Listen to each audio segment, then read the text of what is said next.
Hello there, I'm Gloria Macarenko. Well, this stormy, spooky season is here. COVID-19 certainly hasn't stopped this city's love of Halloween. This is our Vancouver.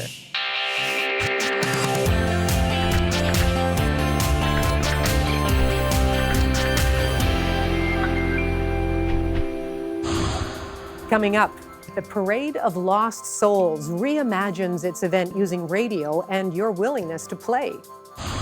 And the return of garages as a place to hang out and play during this pandemic. But first, dancing outside. Street dancers practice their moves at Robson Square and all around the city.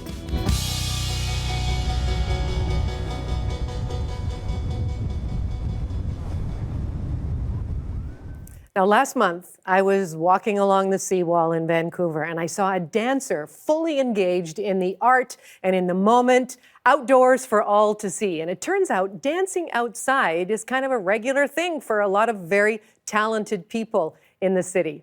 Derrick Saladino is at Robson Square right now, and that's where dancing happens almost every evening. Derrick, hello there. Hello, how are you doing? I'm so glad we managed to reconnect here. Now, you actually moved here to Vancouver from another Canadian city. What brought you to the city? Okay, so I'm originally from Calgary, Alberta, and I came to Vancouver originally to study the arts of fashion, actually. Fashion design, to be more particular. And then where did dancing come into it?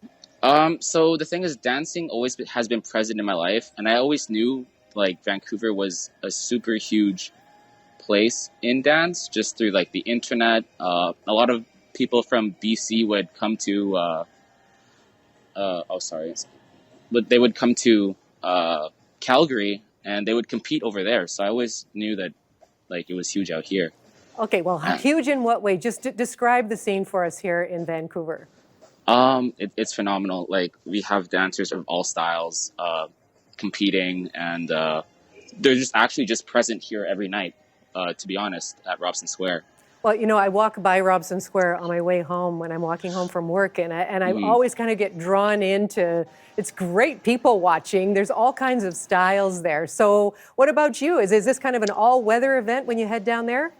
To be honest, yeah, I think even when it rains, there's a part of Robson Square that's like protected by the rain. And surprisingly enough, there are people, besides me actually, that are still dancing regardless if it's raining. I see. Well, so, what about, you know, we're talking about social distancing or physical distancing and COVID-19 and the pandemic. How has that affected you and your ability to just dance at will?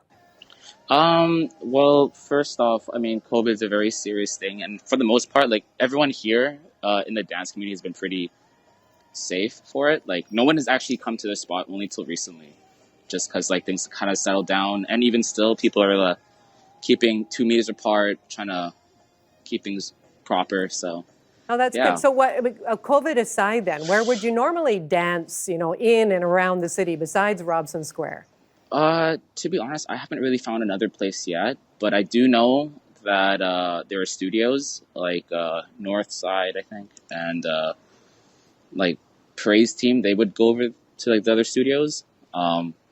I'm not too quite sure about that, to be honest, though. But, yeah. And how would you describe, like, as a dancer, as a performer, and just what do you get out of it? You know, just that outdoor performance, the same kind of thing I saw you doing on the seawall. Honestly, it's. I'm just living in the moment. It's self-expression, and it feels pretty liberating to just get up and move. You know, get appreciated for it. I mean, I'm not really looking for appreciation either or. It's just, you know, it's for everyone to see. I feel like it brings everyone's mood up a little bit. Okay, and are you heading into any kind of competition? Is that still a possibility? Yes, I am just trying to rebuild my body and everything to get back to that original like battle mentality, competitive physical physique. So, yeah. That battle mentality. So any particular style? I'd love to see you in action a little bit. What would you like to do for us today? I do a lot of breakdancing, breaking for short. I love doing this. It's probably one of the core parts of hip hop culture. And And I think that Robson Square has pretty much shown me that it exists out here. A lot of peace, love, and unity for sure. So I love it. yeah. Derrick, show us what you got. And thank you so All right. much for your time No today. worries. Yeah. Let's get it.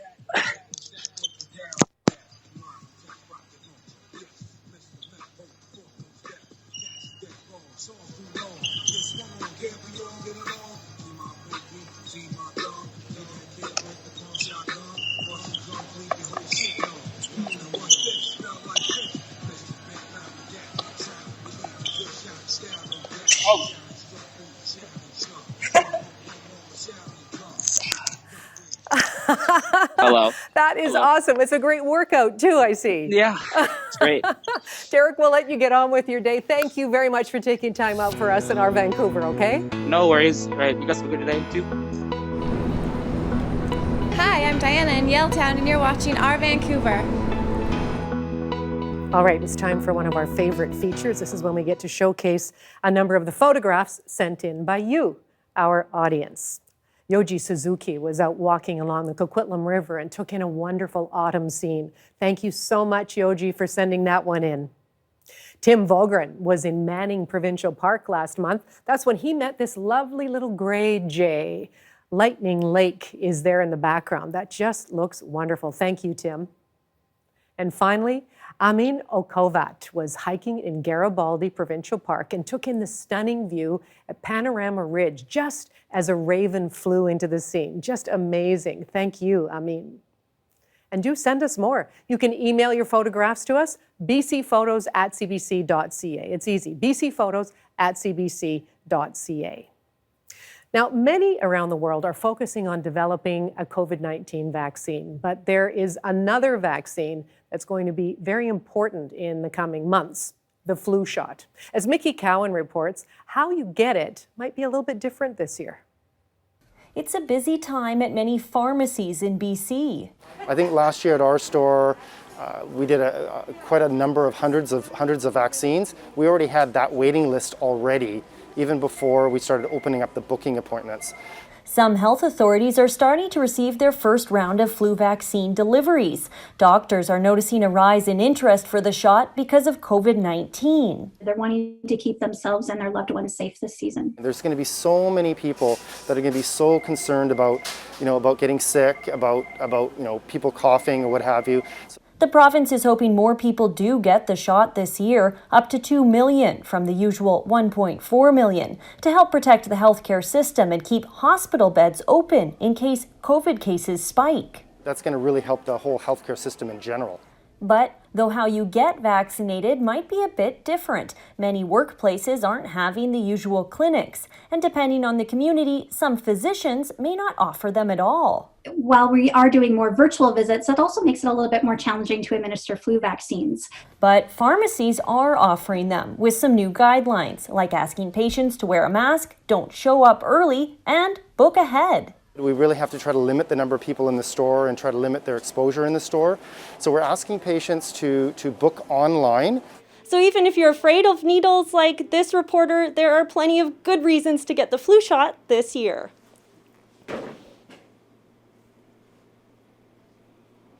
Whew. Whew. Okay, just a pinch and it's done. Mickey Cowan, CBC News, Vancouver. Now, home renovations and redesign are at an all-time high during this pandemic. So many of us are spending so much more time at home. And reimagining garages and other lesser-used spaces is one of the trends right now. Well, Monika Hibbs is a do-it-yourself designer with a popular blog, and we've caught up with her in her home, or actually in her garage in Langley. Monika, hello there. Hi. Yes, I'm standing in my garage, believe it or not. And you're right. This is the new place to be in 2020 and 2021. So when did you first start seeing people, reimagining their garage spaces after the pandemic hit? I think when people are getting a little bit more comfortable with this new norm, they realize that they have this extra space that they didn't think about, the extra square footage in their garage. And, being at home, we are purging, organizing, doing those little projects that we were keeping off for all of the years before. So people are are focusing on the garage spaces and getting rid of all the clutter and adding the extra space into their home. Well, and how easy is it to do? I mean, I see you still have the car in the garage, so you've got a bigger garage, but I mean, how do you approach it all? Yeah, so we have the car in the garage, but we have this space that we've just, purged and got nice and tidy. And, this is a blank canvas that I plan to organize and redesign and just have for future events like these. With COVID right now and Halloween approaching, the kids still want to have fun, so I definitely have them in mind. And we've set up this little harvest Halloween party for them, keeping it small. Our groups are small that we're hanging out with, but instead of going out trick-or-treating door to door, we just create this cute little space for them to enjoy and we're like the inside outside kind of concept. And just walk us through what you've set up there. So we have a classic carving pumpkin station over here, and then some homemade games. One of my kids' favorite is bowling. So it just gets them interacting with one another. We have the corn toss, and then you know what? We also set up this like almost trick-or-treating kind of concept with treats and popcorn and drinks. So just running in and out of the garage. We're hoping for a sunny day regardless, but this allows the kids to enjoy an extra space. And you can also do this in your basement if you don't have a garage. It's just those cluttered spaces that we have in our homes with a lot of things that we're collecting over the years. Get rid of them and open up more space to utilize for little events like these. Okay, any other themes someone could do? I mean, besides Halloween or sort of that fall theme, what are some other things you could explore? So, you know what, the great thing right now is that you can take your garage and just utilize it for great organization. We have actually Volvo Cars Canon IDS are launching a really fun design concept that you can sign up for, which is the new Garage Design Challenge launching October 29th. And this lets you reorganize a sustainable space. So as we know, the garage is this underutilized space and has become this new interior design concept for 2020 and 2021.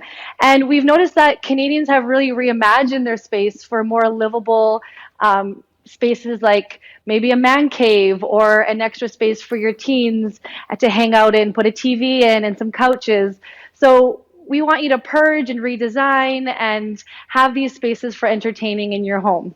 Well, and why is that so important, I guess, to still be able to gather with people safely? I know some people who are buying those outdoor heaters for their backyard or their decks or that type of thing, just so they can step outside and still socialize. Why do you think that's important? Yeah, human connection is one of my things that I really value dearly. So I want to see people, my friends and my cousins want to see our family want to see theirs. So, if somebody wants to bring in that extra camping chair and sit outside or inside, the garage is a safe space in a way, I think, that people really like to feel more comfortable. And if it's raining, open those garage doors up and just enjoy what the season has to offer. I know in Vancouver we get a lot of that rain, so it's a great way for us to just welcome people into our homes again.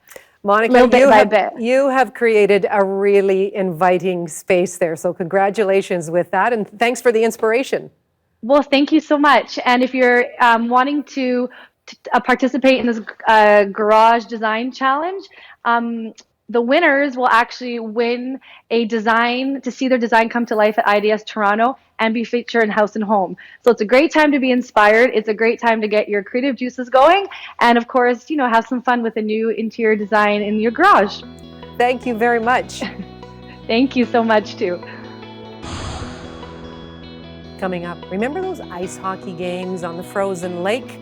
That may become a thing of the past. Johanna Wagstaffe explains right after the break.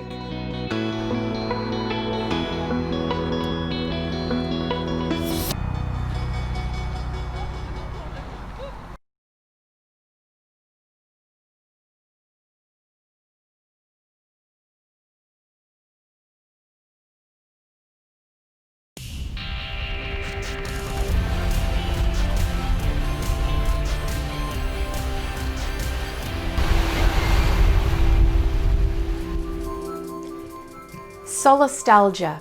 It's a word coined for the melancholia we feel for our home that is changing around us, coined by philosopher Glenn Albrecht to reference the grief we feel when it comes to climate change. And a new Canadian study really amplifies this for me, and I think for many Canadians. York University and University of Alberta scientists looked at frozen lakes and how they're just not freezing the same across the Northern Hemisphere, something I think many Canadians can relate to. The scientists looked at 80 years worth of data across 122 different lakes and found that lakes that would traditionally freeze are 3 times more likely to not freeze anymore with our changing climate, at least since the late 1970s. And the culprit is directly correlated to warmer winter air temperatures. One of the few studies that really makes this direct correlation. There's so much legacy with each one of these data points. You'll have one person that's been 3 generations in the family where like their father's father or mother's mother would check when the lake would freeze. So it's really cool how this data has been put together. It's all from different sprinklings and different individuals in and around the world. The scientists also modeled their research forward in time using various climate scenarios, and they found we will continue to lose frozen lakes, but how much we're able to curb our current emissions could mean the difference between losing 4% of our lakes by the end of the century to 8 or 10% of our lakes. Again, it's a study that I think really hits home for many of us that have memories on frozen lakes. Don't laugh, but this is me skating on Trout Lake back in 2017 when it was a huge deal that Trout Lake froze over just a few decades before, and Trout Lake froze every single winter. So take a moment and think about what lakes and memories you have when it comes to winter and how that might be changing. And now, you're Science Smart. If you have a science question on your mind, send me a tweet and I'll try to get it answered. Johanna, thank you so much for keeping us science smart. I'm Gloria Macarenko, and you are watching Our Vancouver. Now, the Parade of Lost Souls usually attracts hundreds to thousands of people to the Drive for an annual East Van Halloween celebration. Well, it's going to be different this year because of the pandemic, but organizers have found a fun way to engage the community using co-op radio. Now, Kat Single-Dain is with the Dusty Flowerpot Cabaret Society. Kat, hello there. Hello. Hi, Gloria. What a great space you've got there. I'm so glad to hear that this whole event isn't canceled, but how's it going to work? We just listen to the radio? Yeah, basically. We want people to gather around their radio like in the old days before TV, and interact with the show that we're putting on. So it's meant to be a fully interactive radio show. Okay, in what way? How are you going to be able to be interactive? In many different ways. So we'll have an opening, we'll have games, we'll have sing-alongs. So like what we want people to do is gather around a central piece, maybe even a fire, like a propane fire in their front yard. And so get out their guitars, sing with us. We're going to, post lyrics and chords, and there'll be storytelling as well. There'll be a partial, like a ceremony as well. So every part of it, dance parties, of course, because dance parties are a big part of what we do, what we love to do. Yeah, it's very important. Well, so, I love to see how everybody's just getting creative rather than saying, oh, we'll just try to, shelve it until next year. So I'm just curious about the whole process. How did you guys come up with this idea? Honestly, it came from thinking, what can I do where I don't have to ask for anyone's permission? Not because I love working with the City of Vancouver. We have a great relationship. It's awesome. But there's so many variables right now that no one can really say what's going to be possible in 2 months' time. So I was thinking, what could happen where I can start planning now and actually go ahead and enact something? So in this case, it's completely safe because everyone is celebrating within their bubbles already. So we don't need actually to ask for anyone's permission. It's something that works in this time.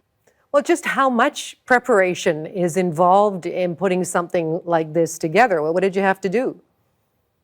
Well, it's a lot of new things. I've never put together a radio show before. It's working with Co-op Radio, so Molly Karen from Co-op Radio, and I've worked with her before. So it's a matter of envisioning what can people do from a voice, led from a voice through the radio. What kind of interactions can we make happen? So it's just thinking outside the box, and actually, I love doing that. That's why I'm in theater. The Dusty Flowerpot has always been unusual and creating shows in unusual spaces, and interaction is always part of what we do anyway, no matter what. So that was kind of the process. Well, and how did you come up with the theme, the wild side? Well, the wild side. I have a personal interest in the environment, so I always bring some element of environmentalism into the shows and Parade of Lost Souls. So asking people to think on the wild side was partially to have people think of what is happening to the environment at this time when people have stopped traveling so much and not using cars as much. What's happening to the wild side of the earth and of your neighborhood? And then also, I love the twist of that, which is what is the wild side of yourself, and what do you want? And I love that aspect of Halloween, dressing up. Like it's the only time that adults get to dress up and experience their own wild side. Not now, Harry.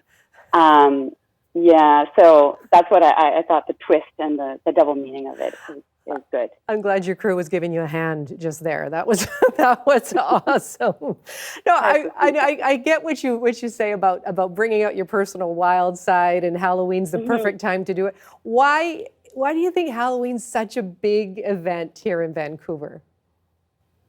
I think it's because adults do want to dress up and they do want to celebrate. They want to be wild for one night a year. Why not? And Vancouver definitely gets into it. I mean, usually Parade of Lost Souls is an event where you go and you cannot tell the difference between one of the people I've hired, one of the 200 people I've hired to come there, and the thousands of people that come out in full costume, and sometimes they're performing. Occasionally I have bands set up in the middle of the route, and I've never met them before. And it's awesome because I'll invite them the next year to come. And that's the spirit of the event, is that everyone can be part of it and everyone is part of it because it's by the community for the community. And it started in East Vancouver just from a spark of inspiration. Love it. Kat, here's to everyone bringing out their wild side on Halloween. Thank you so much. You're welcome. Thank you so much. Hey, I'm Drew, and this is Gruen Brothers Hat Shop in Yaletown, and you are watching Our Vancouver. Happy Halloween. Now, if you want more Halloween, you can try Shattered at the Beaumont. You walk upstairs, downstairs, down hallways in this studio exhibit, which includes lights and lasers, 3D installations, and soundscapes. And there are a few tricks in store as well.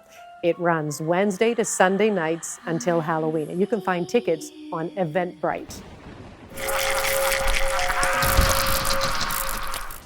And Vancouver Horror Nights is operating this year with a COVID-19 safety plan in place. It's an indoor maze full of jump scares and spooky scenes. They have kid-friendly shows and others for older teens to adults. This is at the Giggle Dam Dinner Theatre in Port Coquitlam. So just go to VancouverHorrorNights.com for more information. Hey, I'm Grant Lawrence from CBC Music, and it is my ultimate pleasure to showcase for you this week one of Canada's best all-around musicians that has emerged in the last decade as an amazing tour de force, the complete package. I'm talking about Tara Lightfoot from Hamilton, Ontario.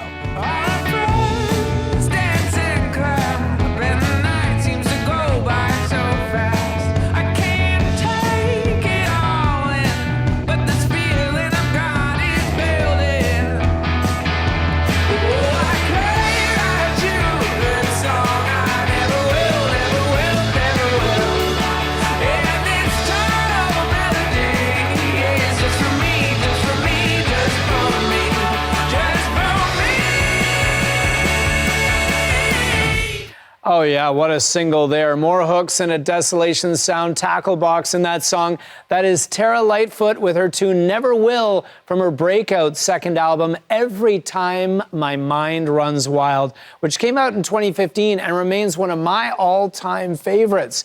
So besides being a powerful singer, Tara Lightfoot is also an awesome guitarist. She's got a knack for the riff. Her sound falls somewhere in between CCR, Dusty Springfield, and the Black Keys. And by the way, if you're wondering, Tara Lightfoot, no relation to Gordon Lightfoot. Here's Tara Lightfoot's Juno-nominated single, Paradise.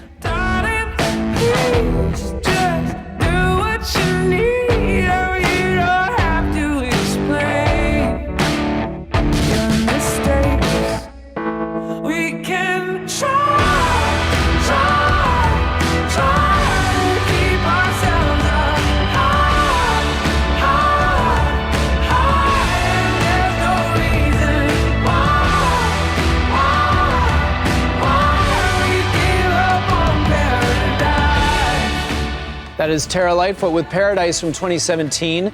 Now, before our world changed, Tara Lightfoot recorded a new album in Memphis. It's called Consider the Speed. It comes out on October 16th, and it's a bluesy doozy. And just before everything changed, Tara Lightfoot made this video south of the border.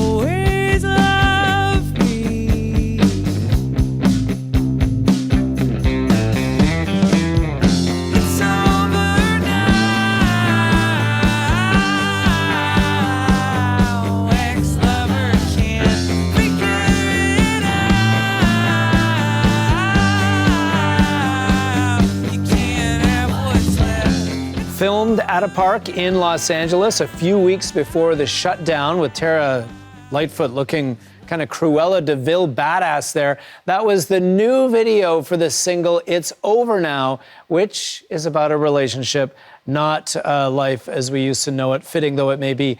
It's Over Now by the unstoppable musical force that is Tara Lightfoot is a song that you need to add to your pandemic playlist for this week. I'm Grant Lawrence, hoping you're staying safe and doing what you can to keep Canadian music alive. Be well, and I'll check in with you again next week. Coming up, the battle to expand the bubble to cover two small towns that straddle the U.S.-Canada border.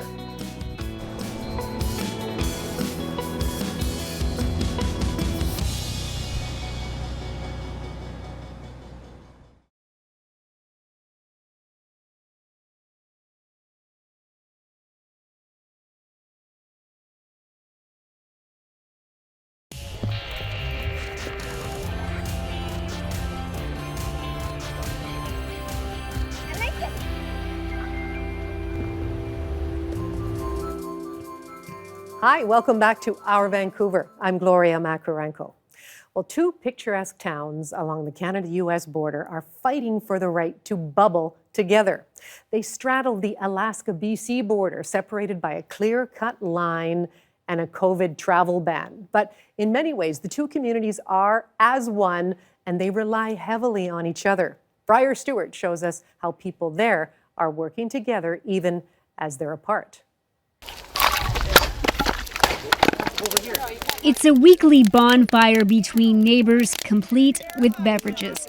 It's similar to gatherings held in yards across the country, except this one is on the Canada-U.S. border. He's essential. With all non-essential travel cut off between the two countries, this is one of the only ways for two remote communities to connect as the sun sets along the border. A lot of people that don't get to see family, and like the young kids across the border don't get to go to school every day. For almost 50 years, I've shared a very close relationship with people in Stewart, and I've now been cut off from them. In this isolated corner of British Columbia, you're likely to pass more bears and glaciers than towns. Right on the border of the Alaskan Panhandle lies Stewart, BC, population 400. Next door is Hyder, Alaska, with 63 people. It's a far cry from the 10,000 who settled here during the gold rush. These days, there are still mines, and Canadian workers drive through Hyder every day to reach one of them. Everyone else is no longer allowed to cross back and forth. My foot is soaked. Not even children to go to school. See, that's why you go barefoot. Hilma and Ellie Korpela live in Hyder. They were planning to join their friend Kaylin Carey, a Canadian, in Stewart this year to go to elementary school. The border closures changed that. I'm really sad because, there's a lot of friends at, over there, and there's barely any in Hyder. So instead, they've been coming to an area next to the Canadian border station for play dates. The only school in Hyder closed last year, so the Korpelas are being homeschooled. I don't think it's really fair, because how can we get the COVID? Do we get the COVID from trees or bears? We're the end of the line. Just up the hill, residents use the border station parking lot to meet up and drop off food. Okay, she is taking eggs. 1 dozen eggs is totally fine. And other necessities. I have snacks and feminine hygiene products. Okay. There's no grocery store in Hyder or gas station, so one member from each household is allowed to cross into Stewart each week to run errands.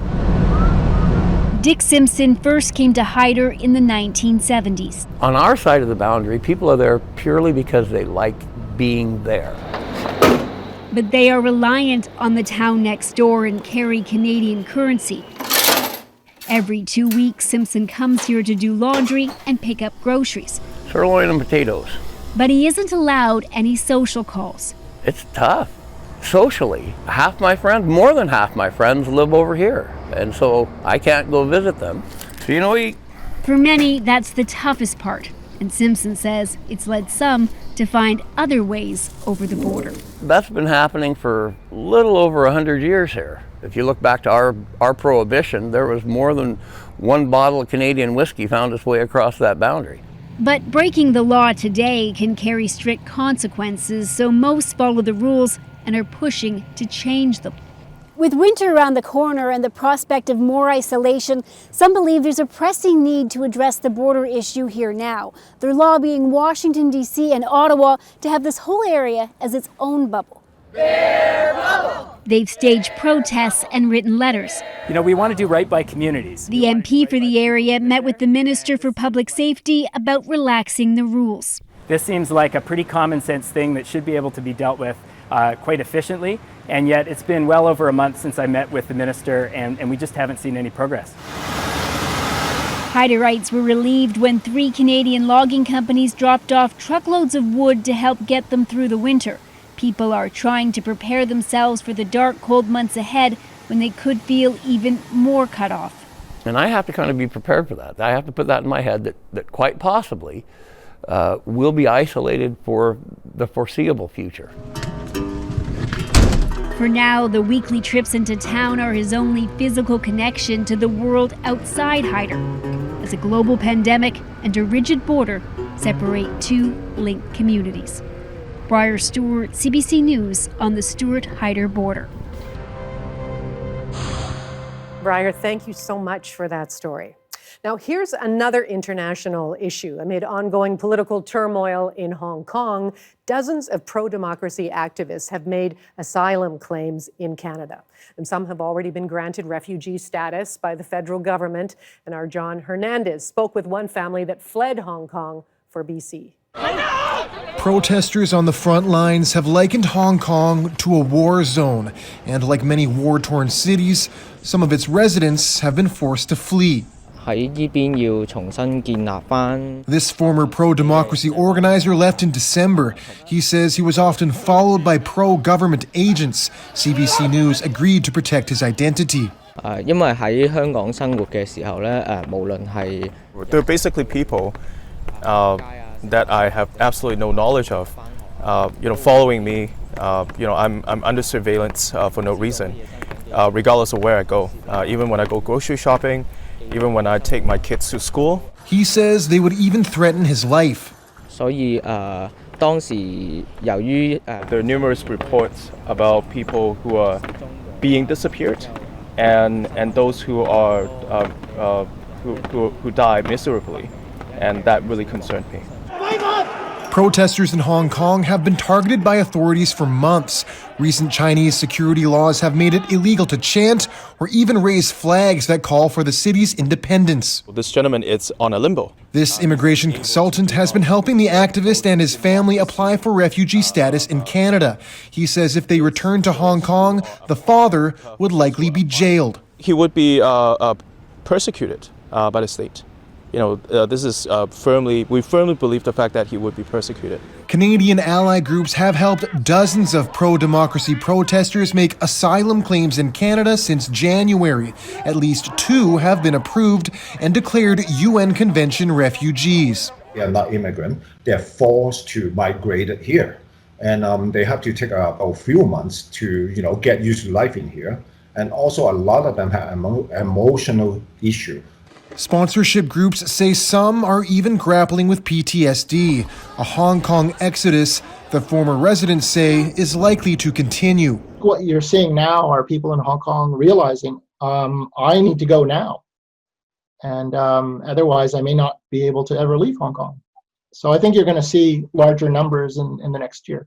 And while many are now waiting to start a new life, they still hold out hope that things back home will change. And I'm still feeling very optimistic that there will be a miraculous U-turn at the end of the road. John Hernandez, CBC News, Vancouver. Coming up, a story about the positive power of a second chance.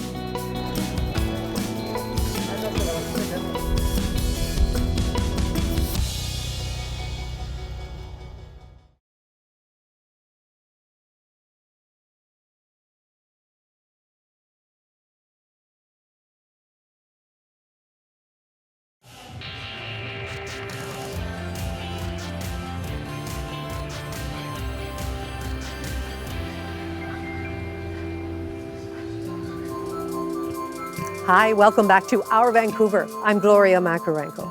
Now, you may recall the story this summer about a man who was squatting in a shed next to a church in Surrey. The parish president took a liking to him, hired him, and eventually made him the caretaker for the property. Well, a lot has changed in Gordon Petrie's life since we met him in July. And as Jesse Johnston reports, some of the developments are pretty remarkable. It was Gordon Petrie's work ethic that got him noticed when he was trying to lie low. The church's surveillance cameras caught him sweeping up, and when parish president Bruce Hitchen found out Petrie was squatting on the property he kept clean, everyone that's homeless has got a story. Hitchen let him stay. But problems started in July when the fire department said the shed was unsafe to live in, and Petrie had to go. Hitchen showed up one day to discuss housing options. I pulled into the parking lot and there was this woman standing there talking to him. And she had like a security badge around her neck, and I thought, oh, maybe she's a social worker or something like that. It wasn't a social worker, and at first, Petrie didn't know who it was either.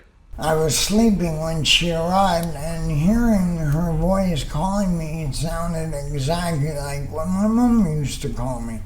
It also wasn't his mother, who's now deceased. It was his sister, Kris Zemlak. He hadn't seen her in 22 years.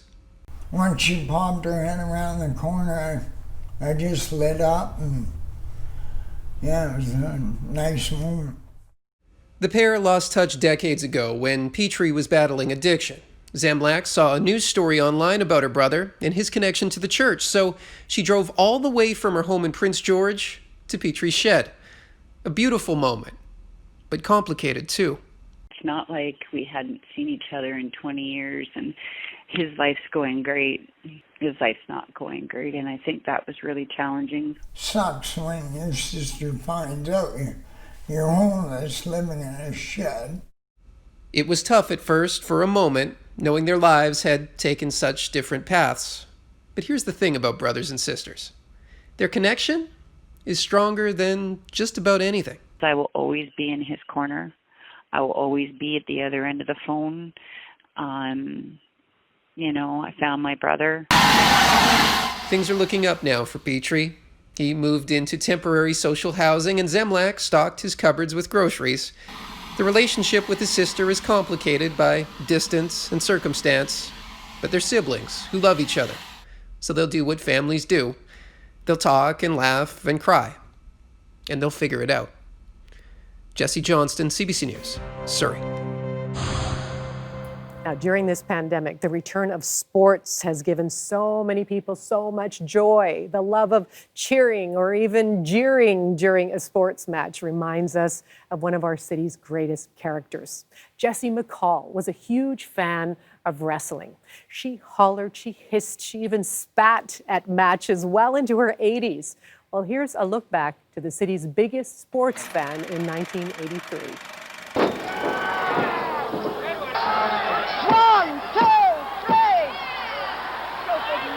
The beauty of wrestling is its simplicity.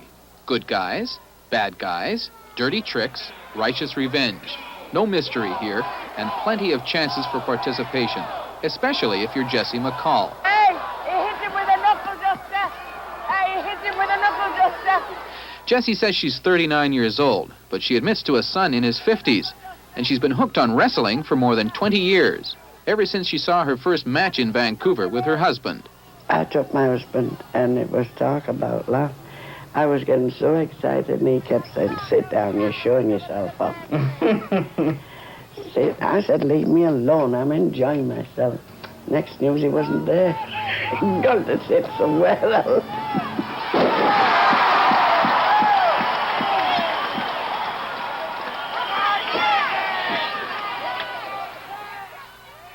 Today, Jessie lives alone with her dog, Carlo. Her husband died 4 years ago.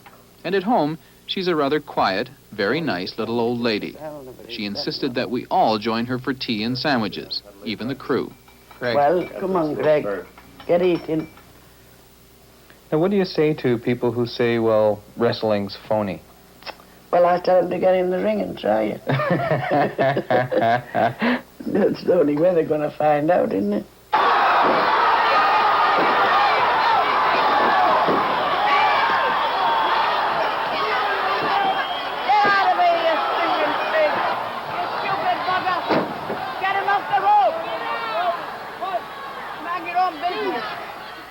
What do you think about referees?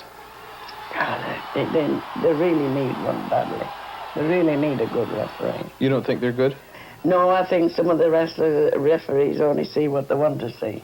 And you know, it's always in the bad guy's favor.